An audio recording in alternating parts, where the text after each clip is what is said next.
Kien qiegħed jitqies bħala misteru kbir fil-Libja, issa issolva. Mill-bidu tas-sena aktar minn 100 dar fil-belt ta' Al-Qasaba li tinsab ma' 3 kilometri karozza minn Tripli inħakmu minn nirien li s-sors tagħhom ma setax jiġi stabbilit.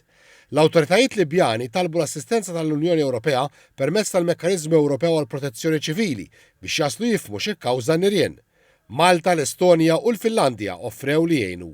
Minn Malta ntbagħtu 5 uffiċjali kif spjega d-Direttur Ġenerali tad-Dipartiment tal-Protezzjoni Ċivili Peter Paul Colero.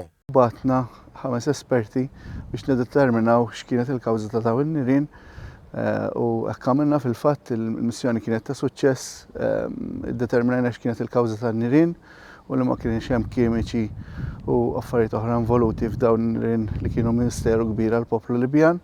U għaddejna l-informazzjoni kollha l-awtoritajiet Libjani sabiex jistgħu jkomplu issa il-proċessi tagħhom. Is-Sur Colero tena l-impenn tal-uffiċjali Maltin li jibqgħu jagħtu sosten kif meħtieġ dejjem favur aktar sigurtà għan-nies. Il-Ministru għall-Intern Byron Camilleri rat ħajr lill-uffiċjali involuti u qal li dan huwa l-mod kif id-Dipartiment tal-Protezzjoni Ċivili qiegħed juża r-riżorsi u l-għarfien li għandu biex jassisti mhux biss lill-familji f'Malta imma anke barra minn xtutna.